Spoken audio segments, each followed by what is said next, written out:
to all members of the transgender community, building relationships through fellowship and understanding. There is no fee for your participation. We ask only that you give what you can, and if you cannot give, please come anyway. We have refreshments on the side table over by the door there. Please help yourself. Tonight, Diane is going to talk about post-transition stress. But before we begin, let's take a moment to go around and introduce ourselves. If you have preferred pronouns, be sure to mention those as well. I will start. My name is Brianna. I am a girl, so call me Girl Stop.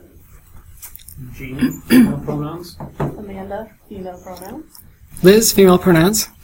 Diane, female pronouns, please. Brooke, female pronouns. I'm Max, the guy, the only guy here. Amy, no preference. Kate, female pronouns. All right, I'm going to turn it over to Mrs. Diane. Well, welcome everybody. Today's subject, of course, is stress and coming out. But before that, I would like to say something that I found out this week. I was at the University of Minnesota, and Jennifer, my therapist, on Friday, September 23rd, there'll be a meeting with Marcy Bowers to give a presentation. We don't have the location or the time set up yet, but when we do, we will post it on our website. So hopefully I'll get that probably this week. So if somebody wants to see a surgeon and actually see what she has to say, might be interesting. So September 23rd on that. So I think that's good news. As far as stress and coming out, I have points of topics that I would like to present, and then actually I'd like a lot of feedback from individuals and see where we can bring a discussion on all the topics. My first one is, I guess, when you come out to somebody, when and how, plus people not understanding and being accepted, you can tell that they don't accept you or want to even associate with you or with your spouse. And that's really a tough one. I've had this just recently happen. Many people here know I have a Corvette, and I also have the Corvette. We belong to the Minnesota Central Corvettes Association. And I basically took this year off so that I told a couple people and it got out in the club.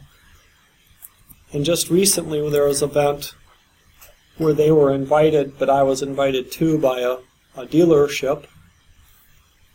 And as soon as I pulled in, these group of people were all talking, and I didn't even get the car parked yet, and they started walking away. So right off the bat, that was pretty hard.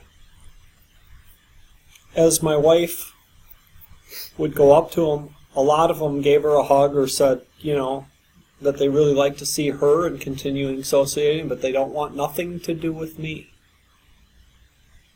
And telling my wife that, well, that's pretty hard for my wife to hear that all night.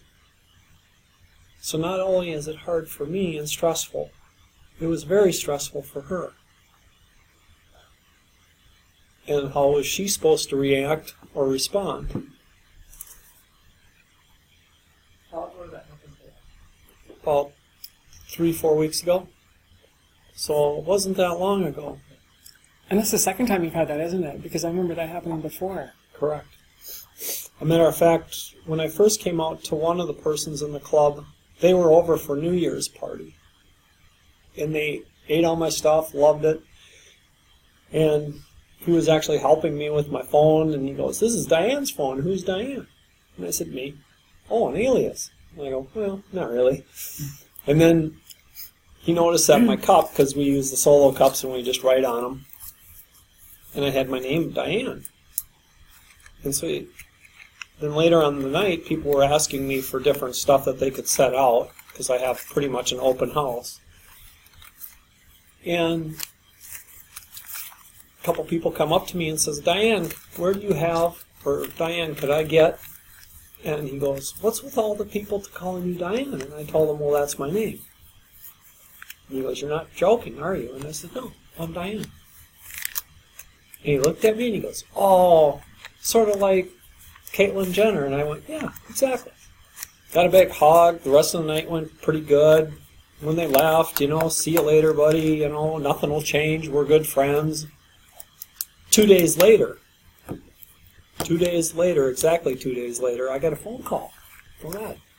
"Oh, how you doing, Ed?" "I'm doing okay, but I don't ever want to associate with you. If you see me on the street, just walk by. Don't stop, don't talk. And I never want to be around you again." So that's pretty hard. That's very stressful. I'm not sure what to really think of all that, other than some people are just set on their opinions, but your initial, his initial reaction was nothing would change. Do you think that the reaction may have been different if the coming out would have gone differently? If it wouldn't have been where it was, it's always going to be a shock. Right. But if it was more of a one-on-one and it wasn't so much a "this is who I am," more of an explanation of what the situation actually is. Not just saying, "Is this a Caitlyn Jenner thing?" Because that's kind of an extreme, and that has like media with it and different views on it. Right. Whereas maybe if you would talk more one-on-one, it could have been more personalized, where I also they wonder could how maybe ask you much, questions. when they got home and, his wife was, or his girlfriend was there, he's been divorced twice, that they got talking, and I wonder, more like she was really probably against it. Well, you've got to realize too that, the initial shock, yes. Same thing I did with Amy. I was like, nothing's going to change. Fortunately, nothing has changed, but your brain, once you realize what has truly been said to you, especially if it's something that you didn't expect, you're going to kind of hit that initial shock. Unfortunately, that was someone who didn't ask you questions. They jumped to conclusions and just said no. There's just kind of, I'm not saying it wasn't approached correctly, it worked for the situation, but that could have been something that maybe could have made the outcome a little bit different. So, More of a personalized view towards a specific person. yeah. Kind of just, "Oh yeah, that's me." Yeah. Well, I totally get that. I think a situation like that where someone is looking at your phone, it's a little bit harder to gauge how to respond. I think it's horrible how the person's handled it. You don't say, "Oh yeah, we're good, But- we're great," and then 2 days later take it back and say, "Oh no, I never want to see you again." I've had that happen to me, and that's... I ran into him twice before. One time, or twice afterwards, and one time was at the Monticello. They had a Monticello Days or whatever, and they had like a craft fair, and we were just walking out, and then Ed and his wife were walking in, and Barb waved and went over there to talk, and he looked at me and nodded, but that's as far. He wouldn't take the 20 steps or whatever it would take just to come over and say hi. He wouldn't associate with me other than a nod that he recognized me there. The other time was at the Corvette deal, and he didn't even nod or acknowledge at all. Just looked it up. So, I guess my question too, and maybe not my question, someone's question. My takeaway from that is the initial reaction was in a public setting. And if it was in a public setting where the person was saying, maybe he thought he was doing you a favor by being cordial in a public setting. And then over the phone, I can do myself too instead. Well, and also if you're trying not face to face, Yeah. even though I mean, feel worst like case they're- scenario, they don't even They- do that yeah. cordialness at the public right. thingamajig that you are at, and right then and there he says, well, I don't want to talk to you ever again, walk away, or whatever, you know, like, that could have been worse. It could have been in a public situation. Right. I really wanted to say a few other things, like, you know, good thing I wasn't a person of color or even Jewish, because he was Jewish, and so I would imagine he being older than me, if growing up with a little bit of racism in his past, you know, just to see his reaction, you know, but I didn't go there. You know, I decided to, no, just let it go He's a over, better person. you know, yeah. Exactly. Yeah, I didn't want to bring that up. Yeah. So, other ones that, I guess the next one would be loss of family and friends. Well, what was the go back to the first one again? What was The first one the bullet was point? people not understanding and being accepted. Anyone else have any other situations like that they want to Elaborate on. talk about a little bit, or talk about how it maybe has affected their transition directly, or whether they've decided to go through transition or not, or obviously all of these factors that I want to talk about tonight have an effect on our transition because they are directly as a result of our transition. And my goal is to find a way in the future for us to be able to prepare ourselves and others for these situations, because they will continue to happen, because people will continue to be assholes. That's a guarantee. But what I don't want to have happen is things like this situation, and what happened to Diane, to continue to keep us, you know, in alcoholism, depression, suicide, things like that. Like we don't deserve that. We're people, and we're only doing what is best for us. And the only selfish thing about it is that we're not doing it to make everyone else happy. We're doing it to make ourselves happy, and yet other people don't see it that way. Other people don't care about our happiness. They care about their perfect world vision. And we can't change that. We can't change other people. So, with that, is there anything else that anyone really wants to talk about as far as that, as that first point, or a similar situation, how they handled it, that they would like to share with the group? I've And we can had, come back to it too. I mean, as far as the things closest to that would be just being excluded from things that I hadn't been excluded from before. And I talked with you too about this earlier, which is that there was I have a group of friends, and they made a yearly trip to one of their parents' cabins, and then last summer I found out that it happened without me knowing about it. So obviously, and we had done it for several years before that. So obviously that, and I found out from another couple of friends of mine who didn't seem to realize that I had been. So they must have just assumed that I was asked and couldn't make it or something like that, because they weren't shy about talking about it, and they didn't seem to think it was strange that I wasn't there. They're just like, oh yeah, we went on the trip there. Oh. Now, I mean, I kind of knew that some of that would happen. I think because I don't even know who it was who really even excluded me, other than maybe the people who, the friends I know whose parents own the cabin. It's probably them. And I knew they were somewhat on the cusp of me losing them anyway. I think that for that it was kind of painful, but I always knew going into this that there was going to be some churn in friends, that I was going to lose some number of them, and that I was going to gain more of them in a different way. And so trying to put it into context of that, knowing that that was part of that churn, did help somewhat, but it still stung. I think even though I probably expected things like that to happen, when they finally did, from the people I most expected them to happen to, it still did sting.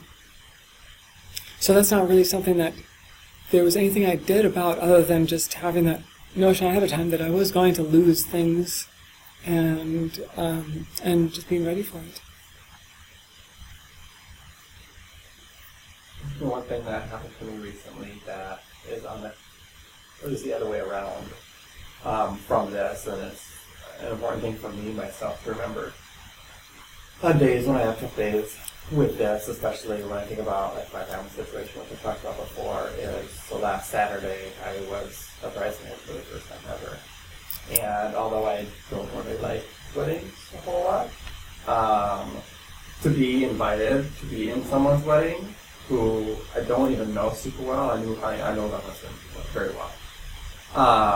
But to have his wife-to-be ask me to be her bridesmaid when I actually lived with her now husband's ex-wife, and still, like, you know, cared enough about me for whatever reason to, you know, I mean, if you would have went back when I was 14 years old and struggling so much with so many things, and told me that, you know, it's going to take a while, but when you're 39, you're actually going to be a bridesmaid for the first time. How do you feel? Like, that would have really made me excited, you know? And sometimes I forget, like, the good, you know, we have to remember those little good moments like that. And, sorry, I get emotional about stuff like this, but It was a wedding. there are things that are going to go well, too. It's not all terrible. It's not all hate. It's not all pain. It's not all loss. There are good things too. And part of getting through the bad things is knowing and understanding that there will also be good people and good things that come along after our transition as well. And to not make rash decisions based on one bad encounter with some jerk face that you're put up with. Thank you. And along those lines, I said, because I mentioned that I knew I was going to lose friends, and I knew I was going to gain friends, and part of that churn. And the friends that I've made more friends than I've lost, and the ones that I've made, I've got a much closer connection to than I ever did with the ones before that I lost, because in part because I'm much more in touch with myself, that I can be closer to people than I was before. I don't feel like I need to have the shield that I used to have that protected me from people and what they thought and what I thought of them and vice versa. And so even though those things that stung, that and there are people that I've lost that it's been more than made up for. Along the same lines that you were saying, right? I mean, sometimes it is hard to remember the good stuff. Only the bad ever sticks in your mind. But remembering the good is the only way you can get through it.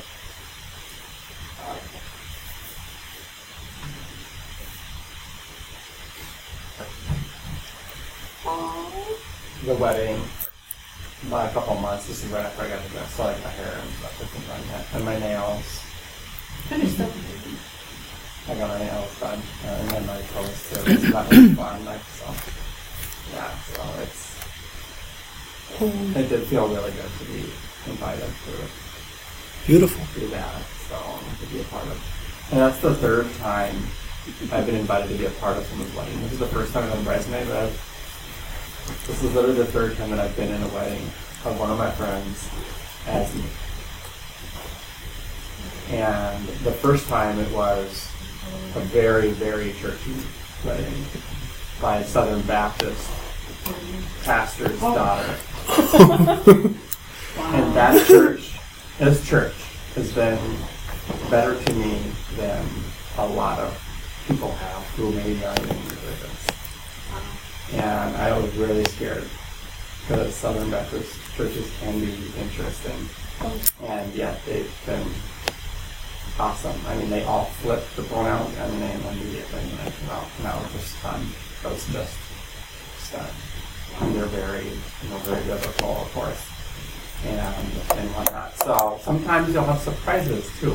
Sometimes you'll be like, oh, this person's going to be a jerkwad.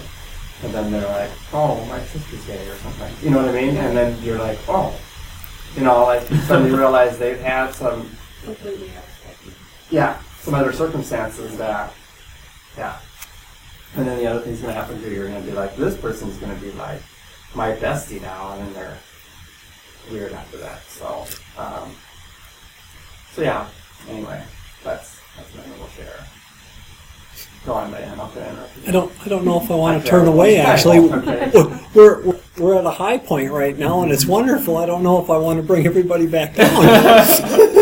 You know, can we just stay at the high points? Well, that's tough to follow. But thank you.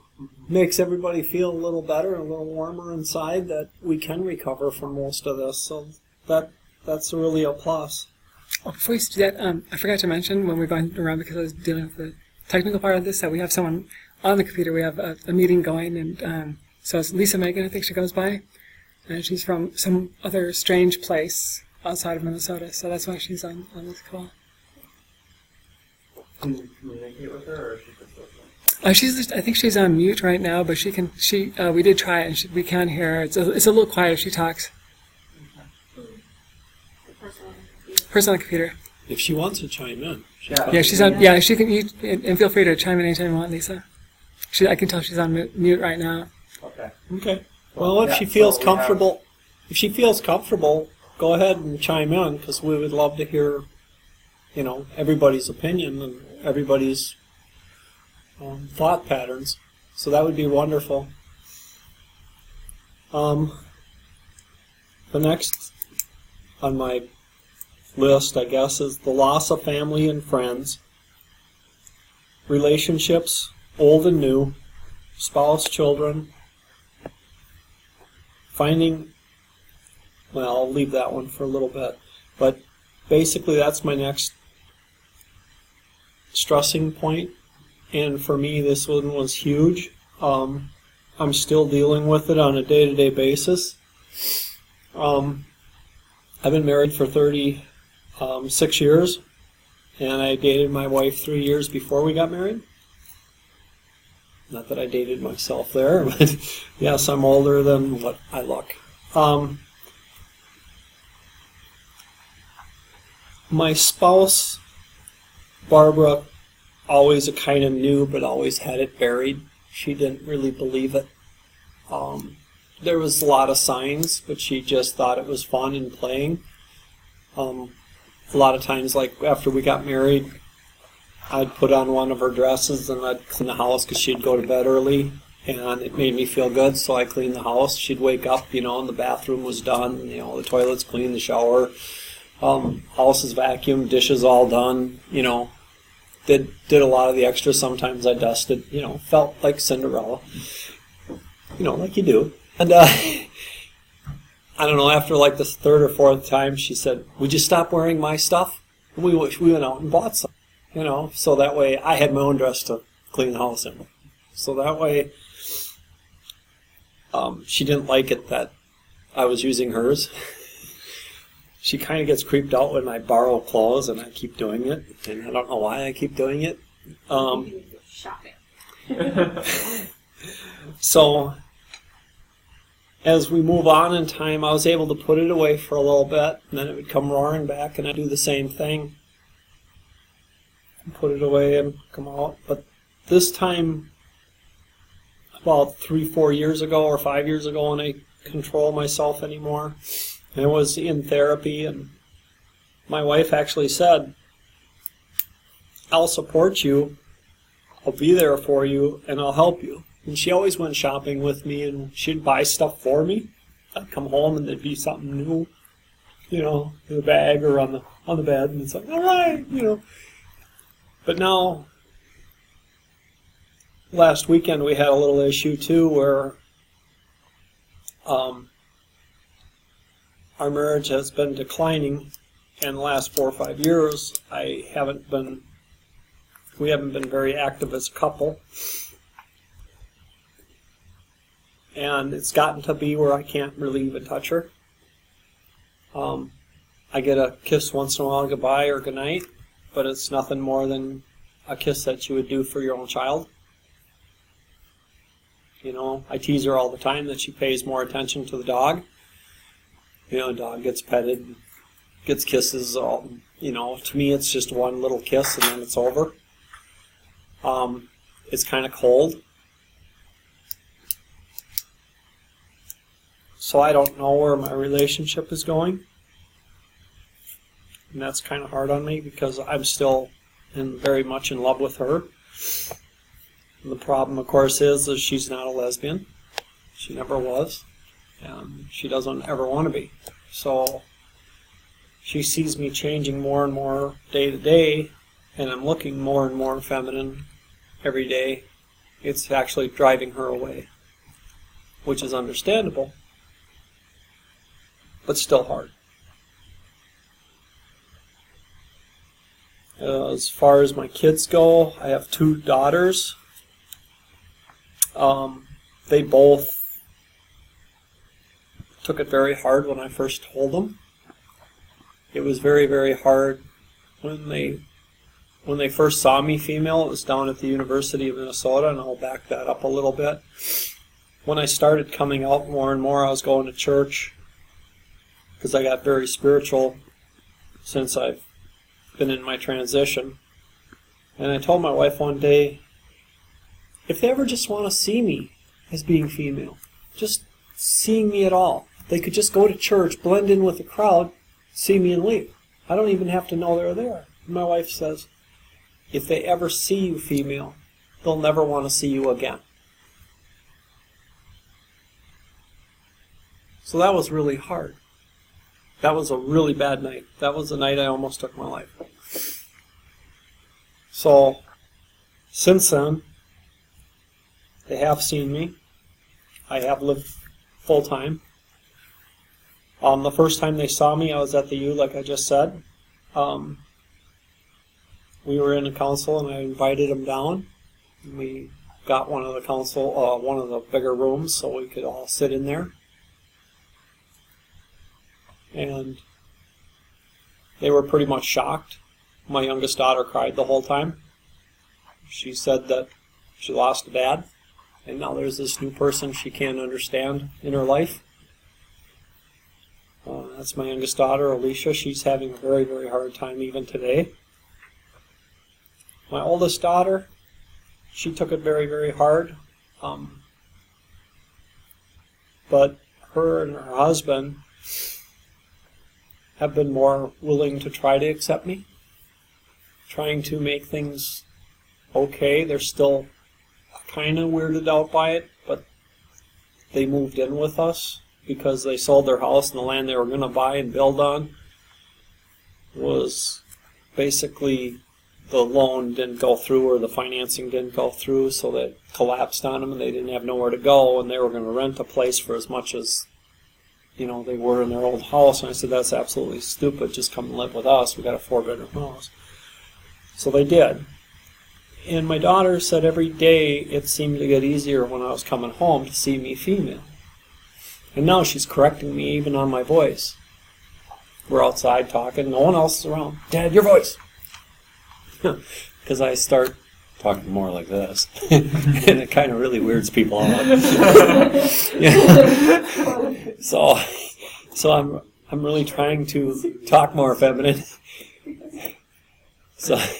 But recently my youngest daughter had a wedding, and when we were at the U a few years ago before I was full-time, I promised that I would be male, present male, and I did for the 4 or 5 days that we were up north. I didn't bring any female things with.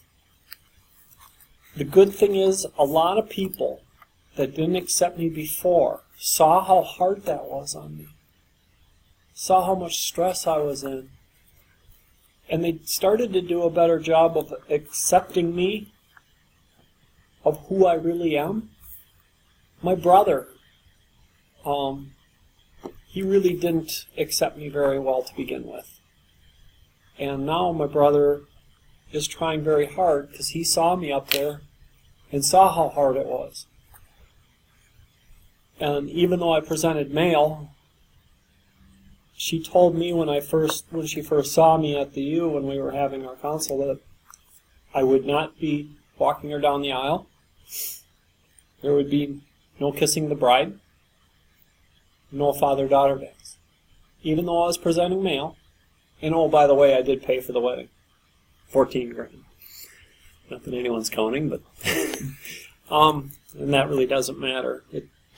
that part doesn't, but I was hoping maybe she would change her mind, but she never did. And I missed most of the reception because my job was to take care of Logan, the 1-year-old that's in my life right now. But it was also planned that way so I wouldn't be a part of the reception and all the noises. But that was very, very hard, very emotional, and that was only a few months ago. And it still hurts to this day, and I think it always will. It's the first wedding I've ever been to where I couldn't kiss the bride. That's hard, especially if it's your own daughter. You know, I've kissed the bride on Perfect Strangers before. You know, when you're on the reception line, I was asked to go around. Just to keep going. You know, and that's hard when it's your own daughter. Can't even get her a peck on the cheek? Really? Okay, and I'm presenting mail? Okay. So that was very, very emotional. That being said, she's still struggling to accept me. So that's where my family life is. I don't know if my marriage is going to last or not. I don't know anything like that. But it's day to day. We are still living in the same house, sleeping in the same bed. Well, kind of. With Logan this weekend, not so much. But does anyone have anything that they would like to comment on or say or stress or of that along those lines of a relationship, family?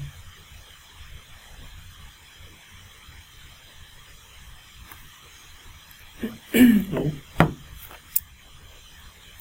I know that I had the experience of having parents who were very, very much against us at first, go all the way from being very much against this to being only kind of against this. Actually, my dad has actually come quite a long ways, and so he'll actually use my correct name and pronouns. And my mom seems to have is doing quite a bit better, but every once in a while she still almost refuses to use my name. Every once in a while she'll pop it in. So more so she just tries not to say it.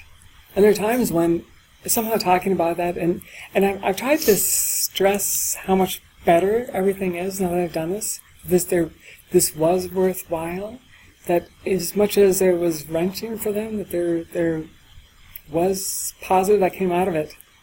And I can have civil conversations with her again. I can almost have fun talking to her. She just has trouble with the name part of it. And every once in a while I can tell she's looking at me and starting to tear up.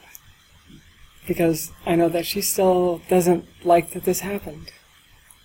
But there are a lot of relationships that do improve over time, even the ones that go poorly like that do seem to start rebuilding. Some ones people accepting right away. Some push away and they never come back, or come back sometime later. Other ones are just rough and they slowly start to rebuild.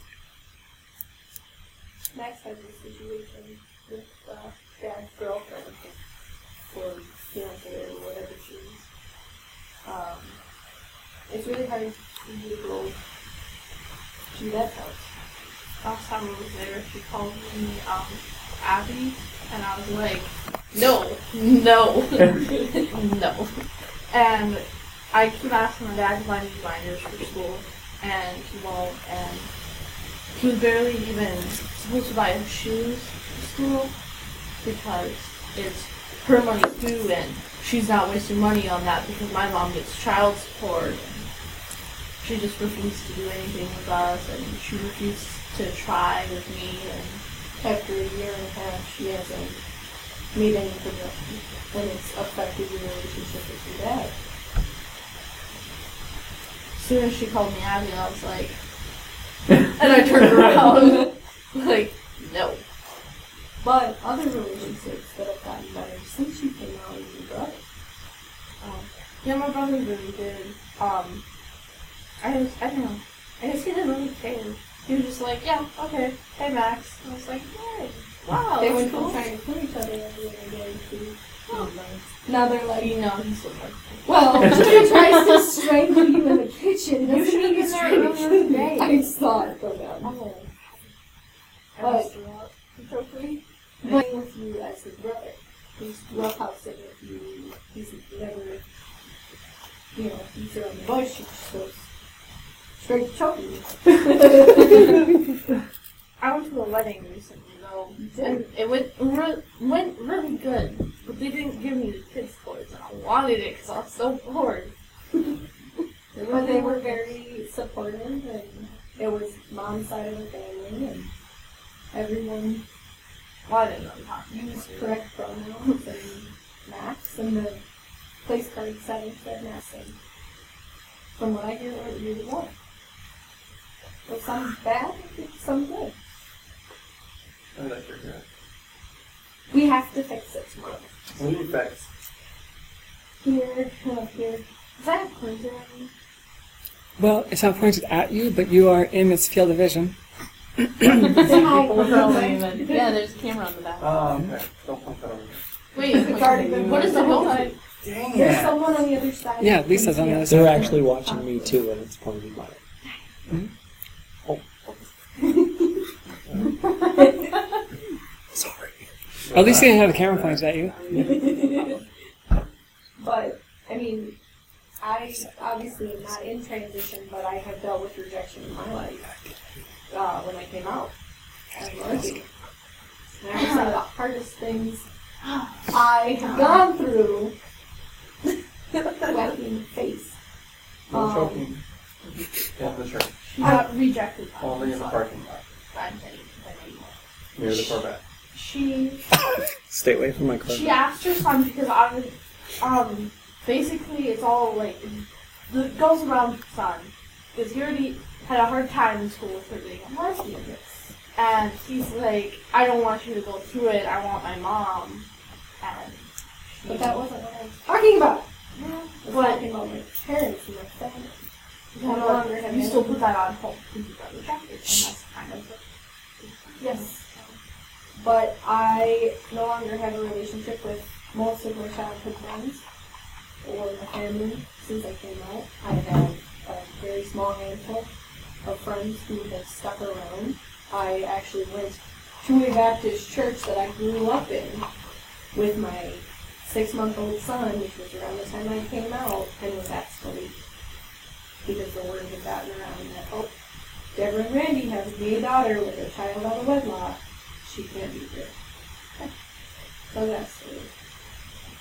Oh man, In the middle of the service. So, I mean, that's my experience, but I've also, like was saying earlier, I've gained so many more true friendships in that loss that I was able to say, those people that I lost, even though it hurts, and it will always hurt, wasn't really worth it. Or it's more worth it now. They weren't prepared to be what I did. They didn't know how to support me or wouldn't support me. So I gained support in other ways from people who have become my friends. The biggest issue with the family thing is, unlike friends, you can to a certain extent, but like, it's a little harder to just be like, well, so you're not my friend anymore. I can't like call my dad tomorrow and be like, so you're not my dad anymore. Exactly. It's hard. That doesn't change. And you'll never be able to forget it. Like I bite the side of my lip sometimes, like this, or chew on it. And when I do that, sometimes it reminds me, oh, that's what my mom does. There's always going to be memories, even if I never saw my parents again. There will still be little moments throughout the day where I'm reminded that I'm their child because I do something that they did, or you know what I mean? Like there's always going to be things out there that remind us where we came from, the people that we're connected to, and so it is more difficult than just having a conversation with someone on the phone like the Corvette Club and be like, oh well, lost that one. You don't lose family. Sure, you cannot talk to them. Sure, you can move across the country or to a different country, wherever you want to move to the moon or whatever, doesn't matter. But no You're matter where you are, it always hurts. You're still flesh and blood, and can't get away from that 100%. So that's, you know, that's an unchangeable thing. And we can't change how they're going to react. You know, but when it comes down to it, you know, we've talked about this a little bit before in the past, is if we wrote a list, I think we were even going to do this as homework once or something, we forgot, I don't know. The pros and the cons of coming Yes, out that was and supposed to be not. homework and then it wasn't. Wasn't that? I think that was one That was time, supposed to and be every homework single one for of us last- probably forgot. For last week. Um, but we all know that the list of cons would probably be greater. And even if you had a point system, like, well, that con's only worth 1 point, but that one's worth 3 points, and this pro is only worth 1 point. Like, even if you like designated a point system, I think the pros would almost always lose. So the question really comes back to, you have all these stressors that we've barely even talked through 2 parts of the list so far, and what are the pros? Being a bridesmaid once? I mean, like, there really isn't a lot of, like, if you put it on paper, there is really no good reason to come out as far as paper goes.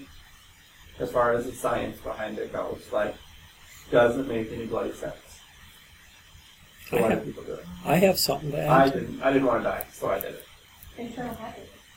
Yeah, go ahead and finish that statement. You didn't want to die Yeah, I just didn't want to die. if you would have stayed male. Very good chance that we did that. 100%. Can't go back and change time. But, you know, I was in the hospital a lot. So.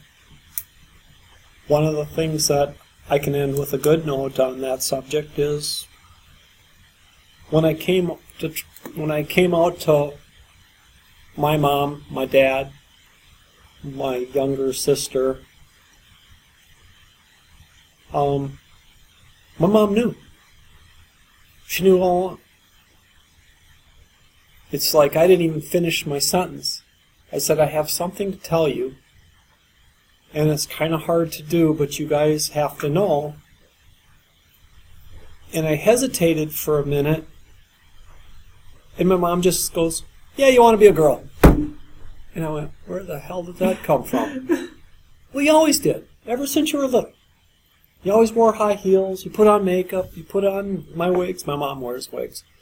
It's like, really? A little help along life would have really helped. You know, and she said, well, back then, there wasn't a lot of places to turn to, and it wasn't advertised. Some of the doctors just said, you know, toughen him up, make him more a man, you know. You know, I guess, you know, one of the things I remember is I ran like a girl. You know, my dad always tried to be the man, be the macho guy, you know, and try to basically force it into you, you know. You got to pump iron, you got to get bigger, you got to...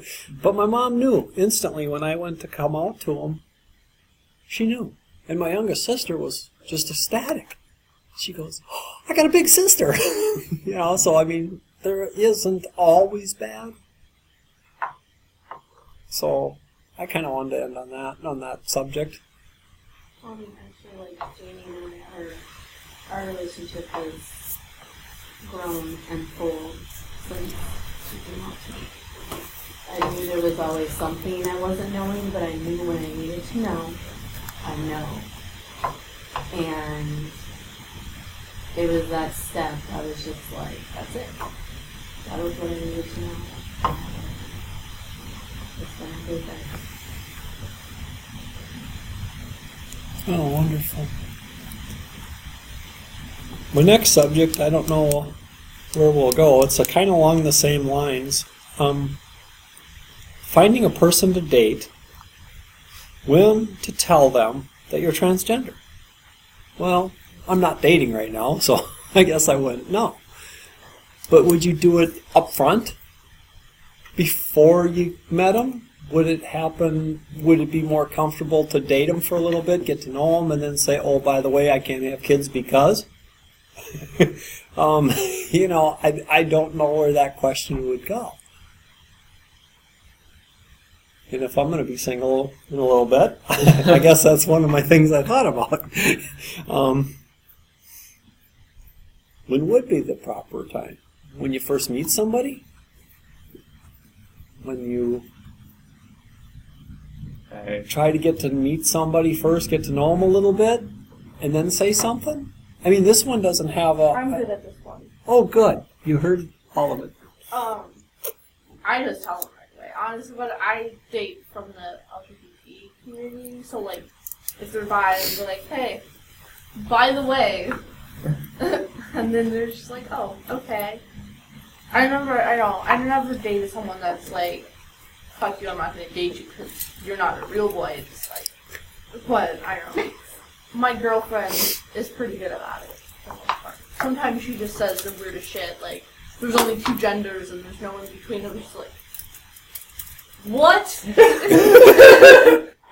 think it's pretty good. My girlfriend's really sweet though, and she understands a lot. Thanks for helping me out. Like I said, I had no clue. Yeah. You know, it was just one of those things that... There's like not a lot. The Comic-Con. Well, it's a free country, but I think there's recycling bins. There's recycling bins.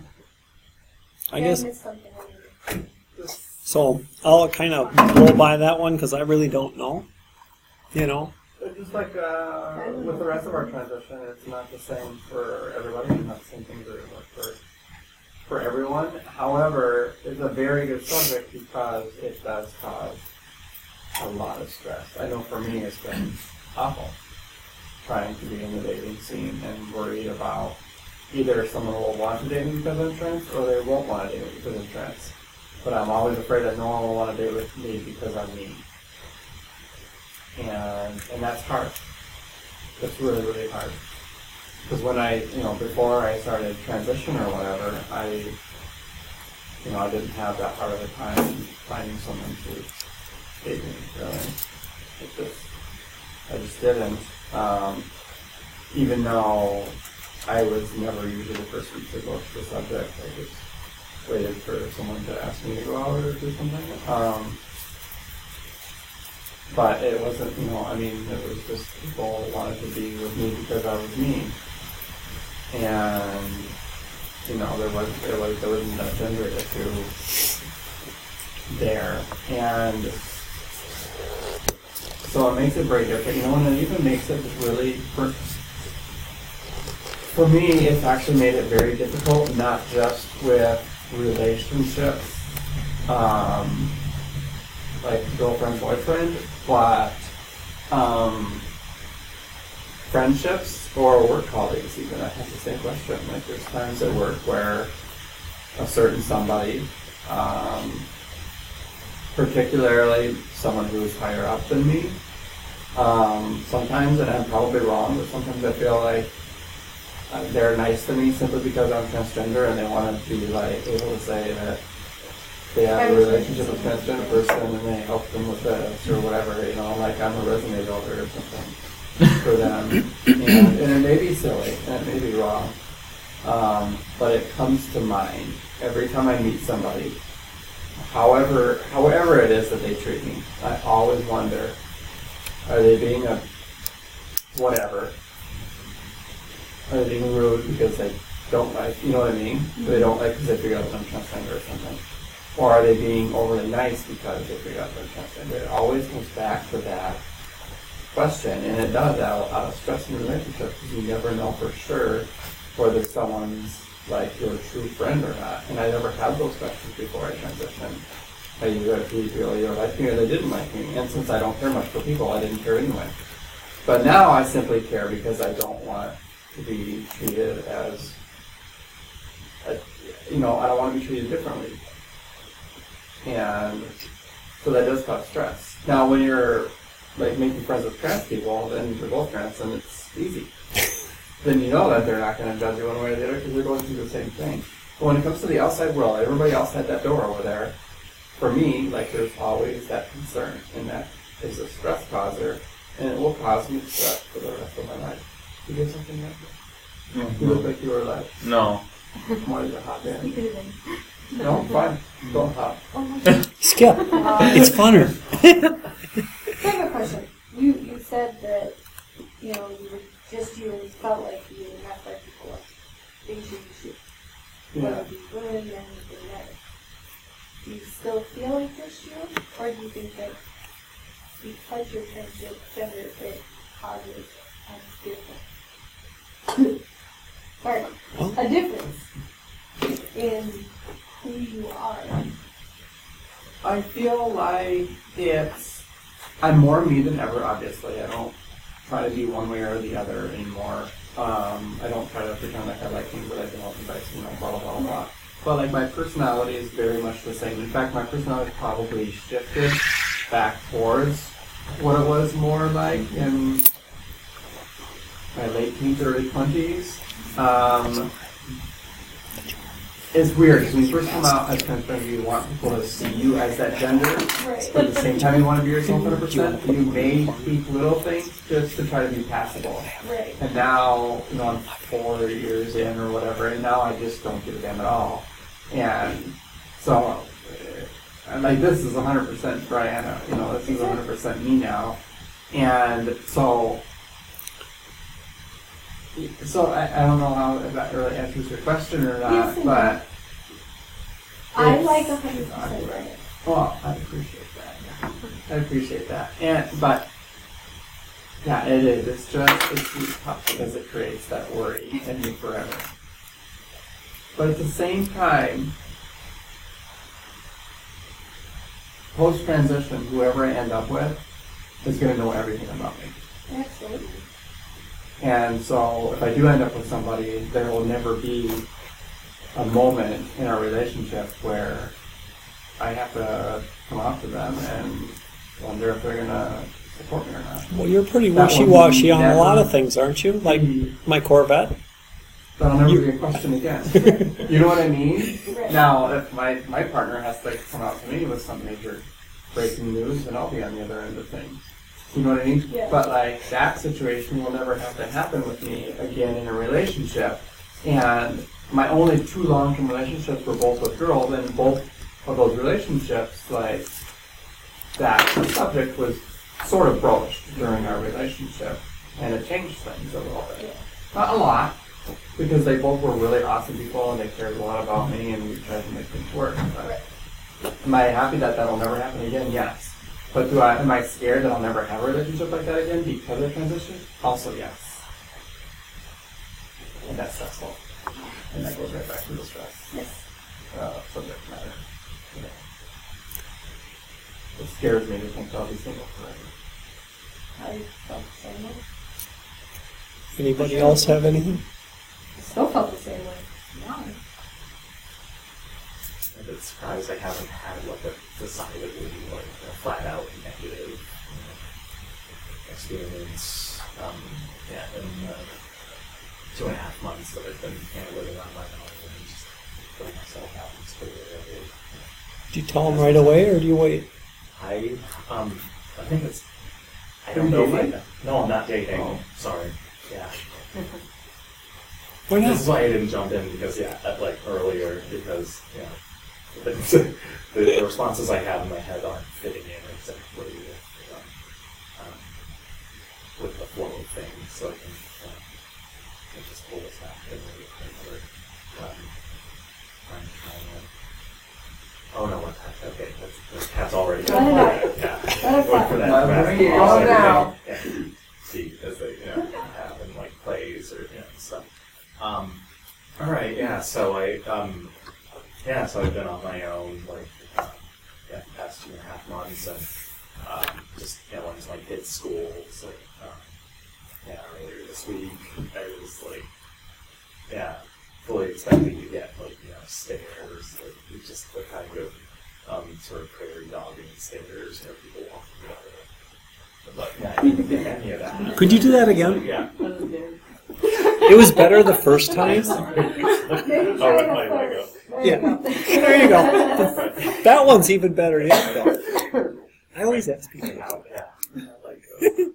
You should do that more often. Yeah, hey, you should, wear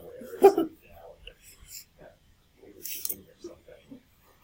Anyway, it's totally coming off the tracks. So I got to meet my kids' teachers. I got to meet my, just other faculty at schools, other being myself, and nobody's really throwing me in shade because of it. I think it was obvious to everybody that I was that didn't seem to be an issue. So I'm just I don't know if it's just in love with or if just good things are manifesting themselves as certain people have to say. But I think as the school year goes on, I'm dropping off my kids, picking them up, getting involved, and with what they're doing on the school grounds. I have this lingering fear that something will be something or some some other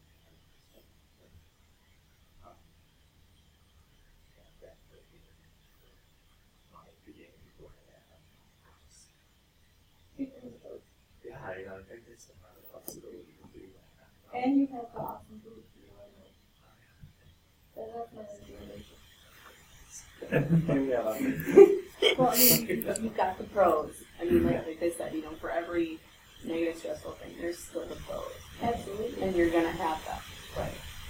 Yet you know to anticipate the cons. Right. You don't know what it's going to be. But yet, you don't dwell on it. You continue to move on, and you work with it when it occurs. And it sounds like you have the right idea.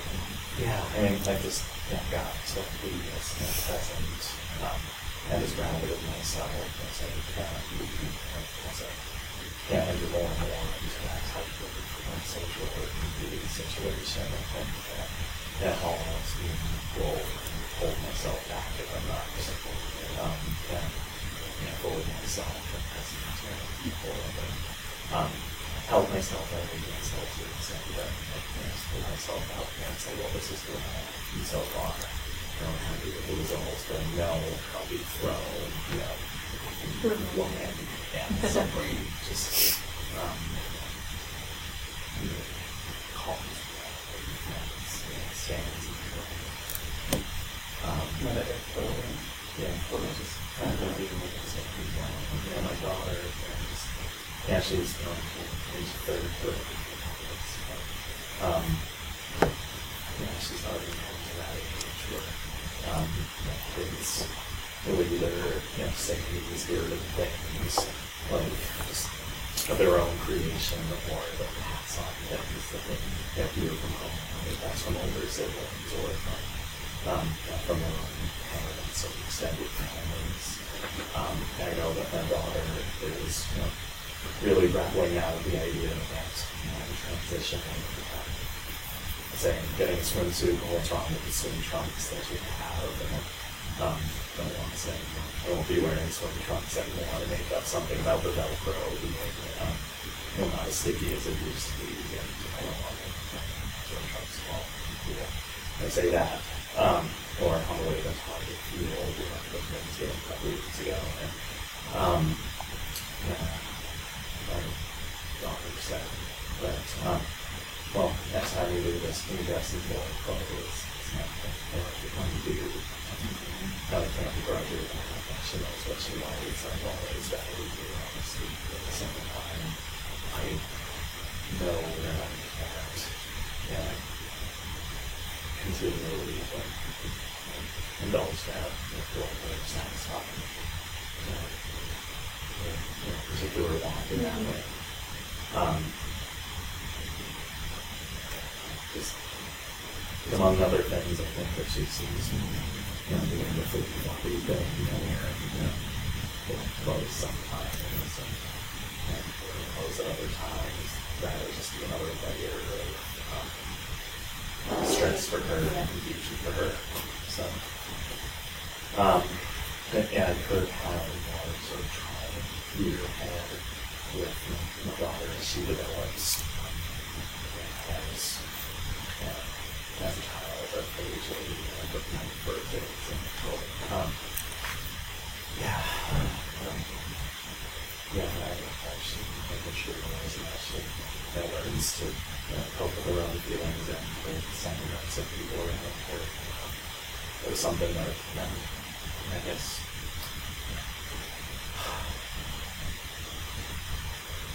yeah, could have anticipated conflict things and stuff, but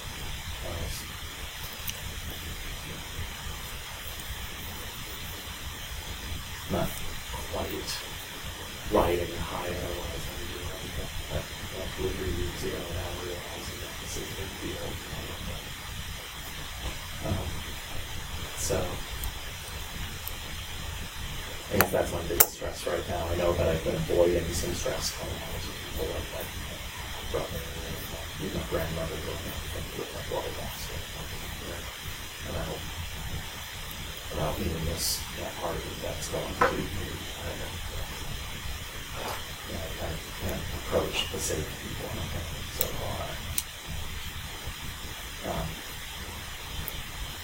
keep that up. But how ready am I, how grounded do I feel about it?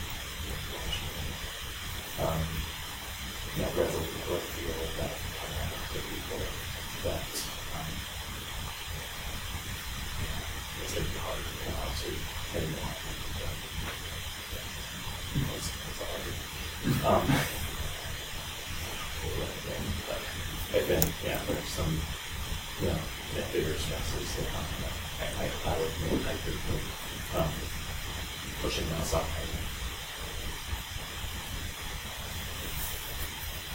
Preparing yourself. Well, there's one that I remembered that's been going on that you brought up. My wife has kind of turned down some pontoon rides, which she absolutely loves. She loves to go out. It's one of her many joys that we do. And she likes to bring her camera and see if she can get pictures of loons or wildlife, blue herring or this or that. And we've been avoiding it because a lot of times we'll stop at the beach area to go swimming and stuff. And my wife still is highly stressed seeing me in a swimsuit, especially a two-piece.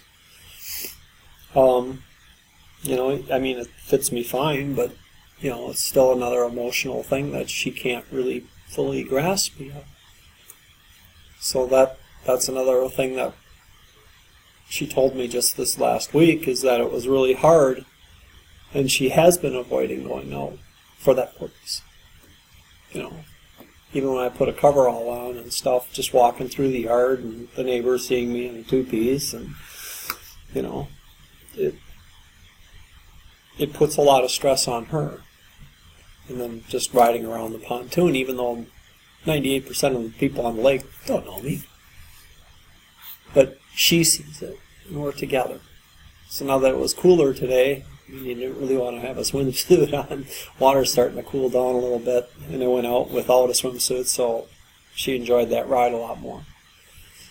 So, and I didn't even know that was bothering her that much. So, another stress point. So, and I think it's important to, and really glad that you brought up what you did, Kate.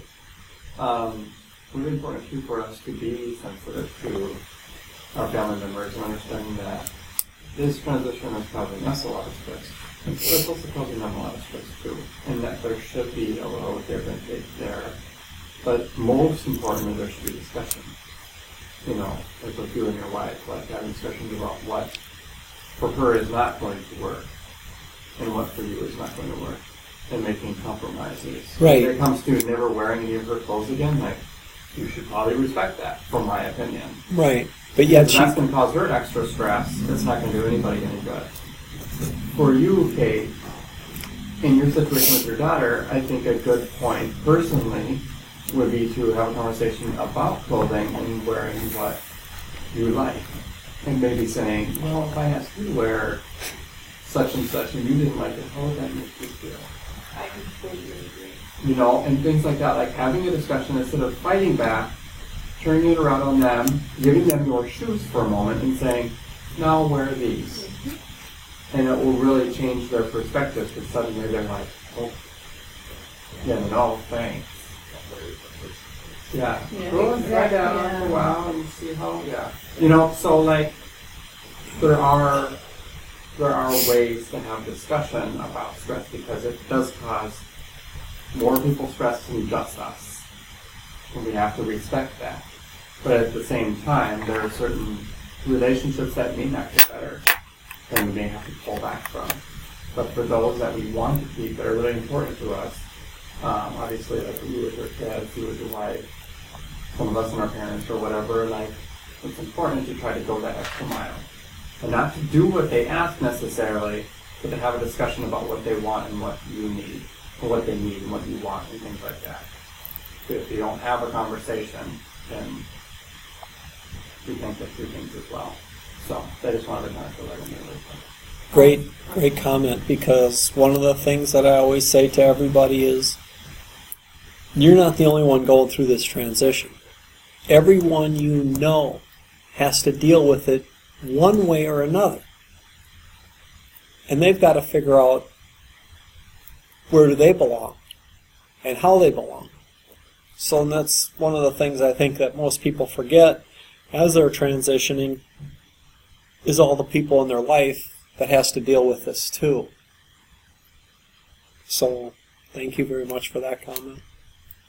One of the things I suggest to those of you who still have people to come out to, I don't know everyone's level of comfort, but offer up that they can come to you with questions. And understand they're not trying to be offensive. They want to learn. They want, hopefully they want to learn. Hopefully they want to understand. And, try to, be open-minded. Get used to the fact that people are still going to mispronounce. It's going to happen. It's human nature. It happens with everybody. I guess the biggest thing is just let them know that no matter what the question is, that you're there to help them. And if they don't know the answer, they'll help you find it. Or they'll find it. So, because that was one of the biggest things that did me out with me. It's just, if I needed to know anything, had any questions about anything, it was an open book. And that was the biggest help. It's just, and it's scary. It's a very personal thing to ask someone personal questions and things like that. I understand that, and it's never easy. To this day, it's not easy. But, and if it's something that is going to be too personal for you, don't get defensive. Just say, that is kind of, crossing my line. I'd rather not answer that. Or, I haven't experienced that. Maybe I can get you in touch with someone who's had something like that. Just same kind of lines, It's a new experience for everyone. It's like you said, you're going through it. Everyone else is going through it too. And the main thing is just give them a chance to understand, give them time to understand, and let them know that you want them to approach you with these kinds of things. If something is bothering you, or if you don't understand something, be that open book as much as you can. I'll say my experience has been that the people who probably could do the most with finding out more stuff are the ones who are most reluctant to ask, too. Yeah. So like my parents, my dad's been kind of good about that, but it's generally people who are already going to be somewhat okay with it. Mm-hmm. Other people almost want to avoid the subject, it seems like okay, well, I'll just think about it as little as possible, and I guess I'll let you look different in my presence. Mm-hmm. But for people, so that one's one of those ones where I think that the time part of it and giving people time, being patient with them, in some ways, we're not asking that much from people. In some ways, if you're talking about people who you don't, so people like your closest family members, it is a little bit different. But by and large, you're asking people to call you by a new name and use different pronouns, which isn't that much to ask, it seems. And so we're going through more than the other person by and large, but still we have the ability to be patient with people and there's not really much downside to doing so. And then that's when that happens. And I find that people who are reluctant to ask questions, that sometimes there's the combination of not wanting to know, but then there's also the not wanting to offend somebody. And so sometimes it does help to prime with, if you think that you might know something they might be curious about, to just tell a little story about that. And if they seem interested, say like, oh yeah, if you've got other questions like that. I would that be helps you out. careful though, and when I came out at work, I was very careful on that, and I said if you have any questions, direct it to either HR, management, or the union stewards. Because at work you could get yourself in a sticky wicket because you came out a little bit too much, and it was something that they got appalled by or didn't want to know, and they could set up a question that you would fall into like a trap. And at my work, I watch for that. If I could move on, my next subject is the bathroom issue. This is one of the issues that I've had a problem with at work. It seems like I came out at work almost a year ago. September 24th is when the plant was notified. I had my court date on September 28th, and I came to work on September 29th as female, so it's almost been a year. And at first it seems like it was going pretty good, and I made an agreement kind of with the union stewards that I'll let people get used to me to begin with. So I started using the restrooms up in the office. And like everything, a new experience, and it was like the first or second day I went up there, and I was in there, and finally some other gal that knew me quite well, and she knew I was going through a transition, and I walked by her, and all of a sudden she goes, "Diane?" And I stopped, turned around, and she goes, "Let me give you a big hug," and we're in the restroom, and I thought that was wonderful, and they were very accepting, and people in the office were very accepting, and so I waited about 6 or 7 weeks, I think it was 7 weeks, where I thought things are starting to settle down at work. They're having a little better issues. So I decided to come back out down on the shop floor. And the women rebelled again. They went up to HR. They had some problems that I knew about, but they didn't tell me about it, which was fine. I was told to continue using the ones on the shop floor, which I did. Fast forward, we moved our plant to a new facility, and I'm closer to one than the other one. So most people in the shop use the other one, and I use the one that's closest to me most of the time. Just recently, a guy had some kidney stones, and they were really hurtful and painful, and he had to step out for about 5 or 6 weeks. So I was on the other side of the shop floor, and that being said, I started using the one that I was working closest to. So then I've had some people, some of the women that didn't want me to talk to me, and one is Cheryl, I won't say her last name. Good old Cheryl says, "I never want you to talk to me again." And I thought, okay, I win. I don't like her anyway. And then she comes out to me again and approaches me on, "When you go by me, you don't have to look at me." It's like, well, okay, I'll try, but, you're kind of big. Didn't say it, but I thought it. But, and then she keeps talking to me. It's like, for somebody who doesn't want to talk to me, she keeps talking to me. But then she started getting in on the bathroom issue is, "That's just wrong that you come down and you're working down here now and you're using this restroom." And I let it kind of go. Then the next time I was in there, I could hear Cheryl out there, "Oh, for crying out loud, the person is in the restroom," and you can hear it because she's just yelling. And then you come out and wash your hands, and somebody says to her, "Well, there. Out of it, you can use it." "Oh, now it's contaminated." Oh my god. And then she makes a comment as she's walking out the door, "Since I can't use the restroom because it's contaminated, I hope I don't pee myself on the way home." And I'm thinking, well, if you're that damn dumb, I was kind of hoping Such so. a tragedy. You know, but then she kept getting braver and braver, and I kept trying to ignore most of it until one day I was testing a machine, because that's what I do, I work in quality, and I was testing it, and all of a sudden she comes walking over to me, good old Cheryl, who don't want to talk to me, and she starts pointing a finger real loud at me and telling me how wrong it was that I'm using the women's bathroom, and how that's totally wrong, and that I'm a male, and that's a female bathroom, it's for women only, not men like you, and she just went off and kept getting louder and louder. So that was the time I had enough. It was a breaking point. So I got off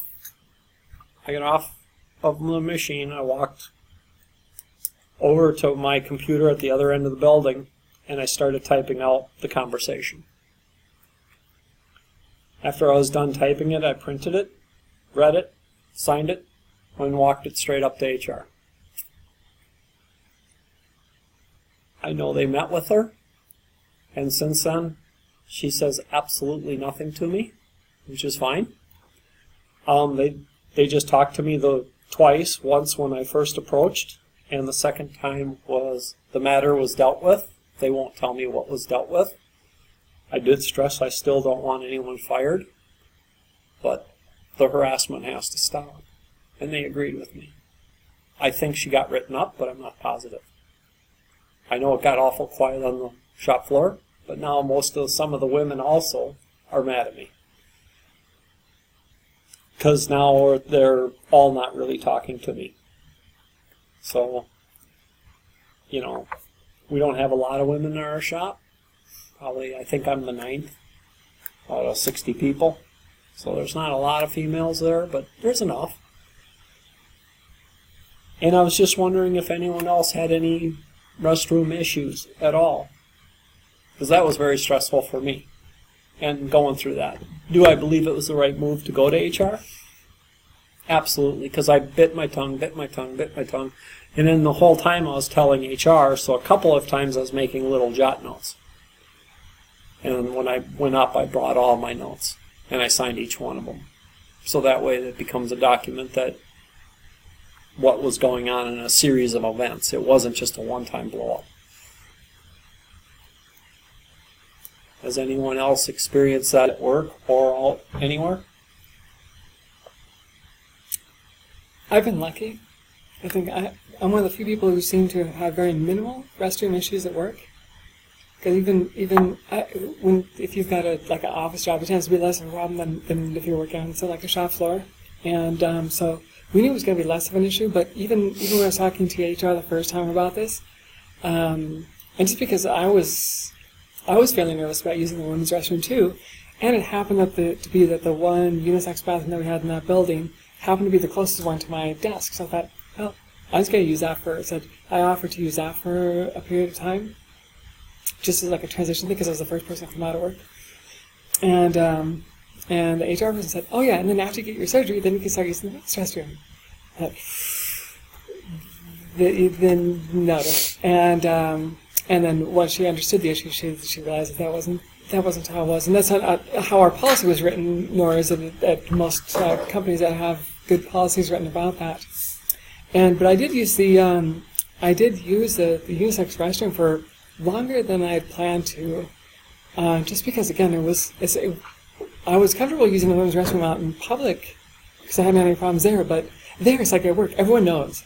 So it's not like in public it's like, well, there's probably more of a chance of someone reacting if they know, but no one seems to really react to it.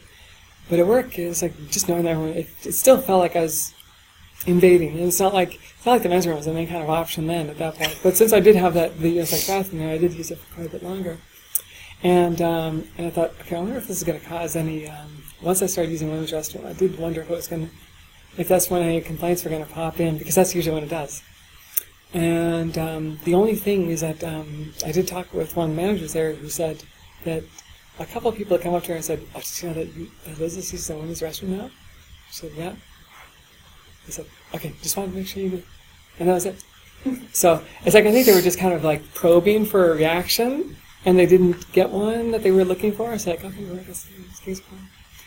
And so that was pretty lucky. I could tell though that there were a couple of people who would like to have complained, but knew that it would not go well if they did, because you could tell they tried a couple of test balloons that got popped. Yeah, that's what happened at my work. Everyone on the shop floor, they had quite a few visits to HR on their own, and HR shot them down every time.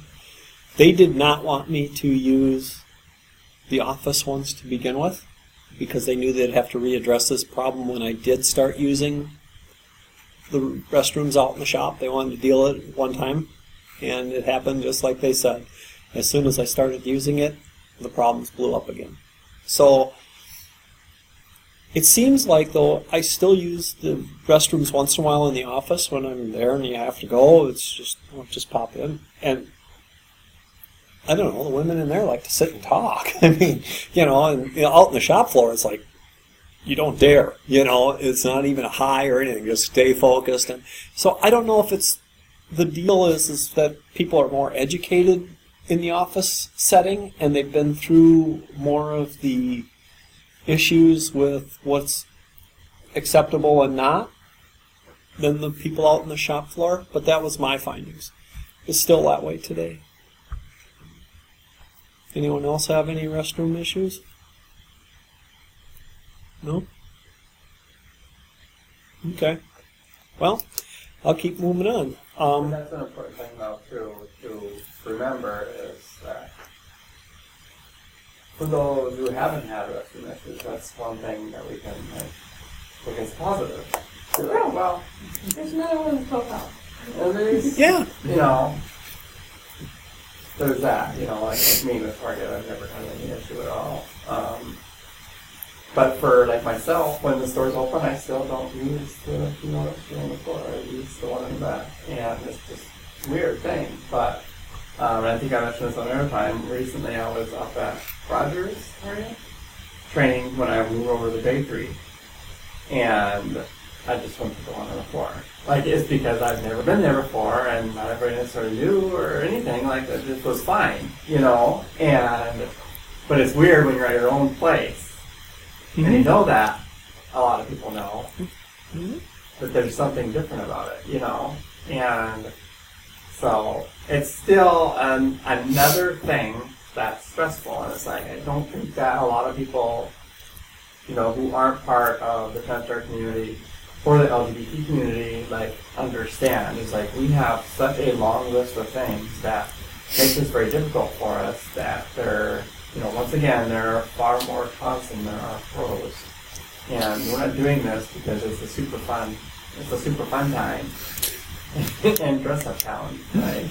Well, some of the people think that, but like I tell some people, I never wish this upon anyone. I mean, this is not an easy road. This is hard. And, some of the people out there think, oh, you're just doing it because it's fun. And it's you try it sometime. Again, it's that take a step and choose for just a day, right? And this, You want to say it's fun. this leads into my next thing is feeling like you don't belong, like you're a misfit. I question that a lot. You don't really belong in either group. You feel like you're just somebody totally different than everyone else, that you don't belong, that there is sometimes that feeling that, it's kind of like putting on the wrong shoe on the wrong foot. It just doesn't work. I question a lot of things on that. How come it is so hard? How come people are pretending that this is something new when it's been going on for the dawn of time? But yet, everyone seems to think that this is a new issue. This is something that's totally right now because of the North Carolina law or what, but that everyone thinks that this is something that's happening. But it's been going. I think everyone thinks it's something new because it has come to such a light now. Because of all the current situations and the current events that have occurred. I mean, it's always happened, but like a lot of other things, things happen behind closed doors. don't always know what's going on with anybody. You just never know. So I, They have heard it. Yeah. It's, Yeah. here's somebody saying that. It's like, well, how small is your bubble? well, yeah, I mean, and I mean, like, honestly, like, for us, our town, I mean, we're considered a metropolis, but we're kind of, like, kind of, yeah. We have enough population that we're considered a metropolis. So, yes. Oh, you have to have over, yeah, 70,000 people in population. But, take college, so yeah, it'd be a dry county if it wasn't for the college. No, it's just not something that's talked about openly. I mean, it's getting there. It's definitely getting to be more out there. But this is all only within the last, like, 5 years that really any LGBT stuff has started to come out and work more. There's probably been stuff on like college and campus and stuff. There's probably been a little more. I know when I was in high school, I had never heard of a person. I mean, I knew there was gay and lesbian, but even then, it just wasn't something that came up in our town. It was always something you heard in movies or you knew it was in San Francisco, and it was kind of stereotyped in different things. Or up in the cities. Or up in the cities, exactly, exactly. Or Mrs. For Doubtfire. 4 years, yeah. The one interesting thing, I'm not thinking about her anymore actually. In a lot of ways, 4 years later, I actually feel like I fit in more. Yep. Actually, some of the stress before my transition dealt with not fitting in too. You know what I mean? Yeah. You can kind of look at that both ways. Some of the stress that I've had post-transition with not fitting in is not being with somebody in a relationship and being able to have kids with them and having that picket fence future. You know what I mean? Well, yes, I do, That's been because my biggest stressor. But I actually fit in more now, I think, than I did before. the reason I say that, yes, I do, because even though I'm married, I love my wife dearly, but some of the things never felt right, like it was never enough, never, where something wasn't always right.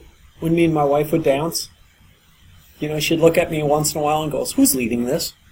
It's kind of like I wanted to follow and not lead. There was a lot of incidents of that, which doesn't make a lot of sense to a lot of people, but I guess in our situation it does. And trying to overcompensate, your manliness, but you have to go hunting, you have to drink as much, you got to try to, where that really ain't you, if that makes any sense to anyone. So, Yeah, overcompensating. yeah. I felt that a lot. What was, this is kind of disrespectful, go back, but what was their book? I know they told me everything. Rob Bird.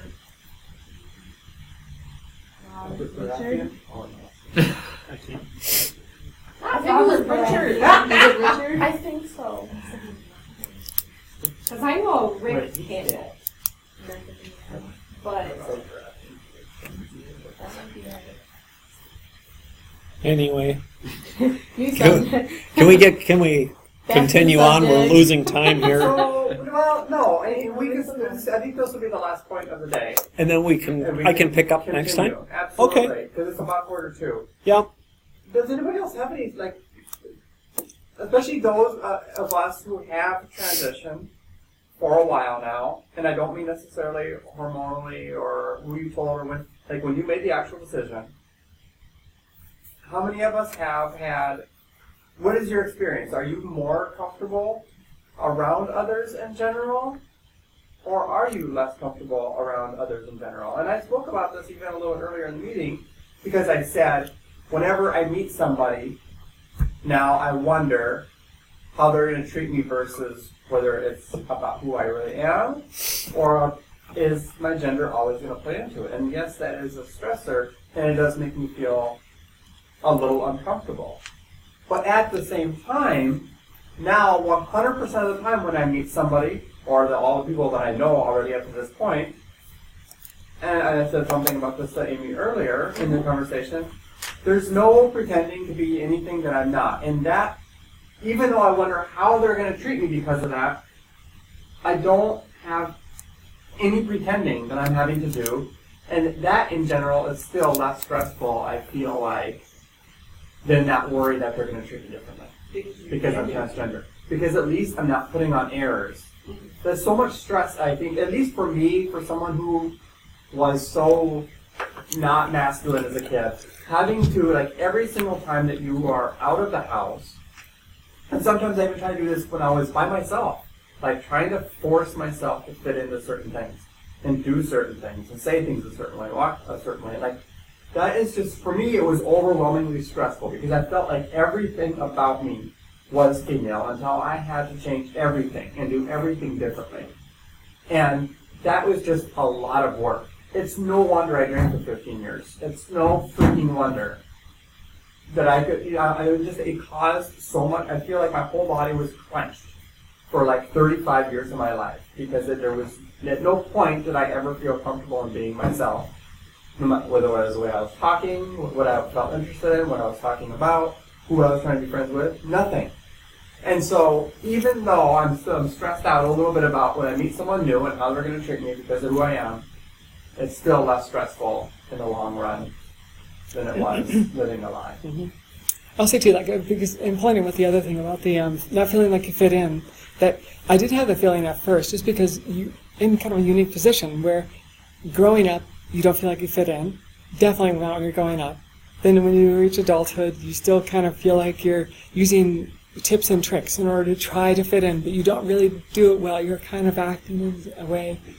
Then you transition, and you don't really feel like you don't have that lived experience of having been in that gender, having presented in that gender for very long. So you feel like that feels somewhat foreign too. It feels more natural, but it also feels like you're a little bit in uncharted territory. But then it does start to become more natural, and you're not having to filter things. You don't have to watch the way you walk. You aren't having to come up with silly things to try to talk about. That it eventually does become to feel much more normal than it did really any time before. Now, I probably don't feel like I fit in as much as I would have if I had just been born a cis person. But at the same time, I feel like I'm within the normal range of being able to fit in, which is more than I ever had before and ever that I really expected. I'd spend like a half hour to an hour just like when it came to putting on like boy shirts and figuring out which one to put on before I went out to like the grocery store or to get coffee or go to work on casual Friday. That t-shirt that would look like button out shirt and an overdress. The coffee shop will take a poser or just a polo shirt. Can't wear that. Some other reason that I just, and I think a lot of that stress well, this really feels like so yeah, that's the thing to be yeah, it's gonna have to be filling out there. So for these boy shirts. Yeah, and now I feel like well sure and bring it up to at least it's mine, it's me. Yeah. Max, you have anything to add? So play with my arm fat and pay attention. What's Max going to add? Are you less stressed now than you were before you came out? No. Okay. Why? Because it's the constant worry of not being boy enough when I'm in public, and I don't know, I feel like it takes a piece of me every time I get transgendered, but like, I don't want to let it, but it does. That hurts. There's like, stress of trying to go out. Like, I'm gonna look like that boy, and then people are gonna think I look like a boy, and then I get transgendered. So, home time. Didn't that happen? Didn't that happen to you in skate park? I don't think Max and my son should go anywhere unsupervised anymore. We went to the skate park and Ethan totally like kablam off one of the obstacles on his bike. And then some kids came up and were like, so what happened when you fell? And this little kid's like, are you the mom or the sister? I'm like, what? And then little Ethan comes around, he's like, that's my brother? And then the little kid was like, oh, I was like, do I look like a brother? And he's like, yes. I'm like, do you fucking little kids, I swear to God. And then little Ethan was like, I would watch out if I were you. And then the mom called him over and I was like, I can't send you anything. I was going to punch a 6-year-old. He was probably really mad. They're not allowed to go anywhere by themselves. I will say I'm very glad that my son started going. Oh yeah, that's her. Yeah. I think that Ethan looked over and he's like, that's my brother? And he's like, I know you're angry. Like, that look was just like, Yes. So that's where it is. When people like that come in contact with a group like this, we choose a topic and people come and present what they know about it. Or we bring someone in who's a professional on the topic. We're educating ourselves. We're doing the right things. We're talking to each other. We're trying to mend relationships.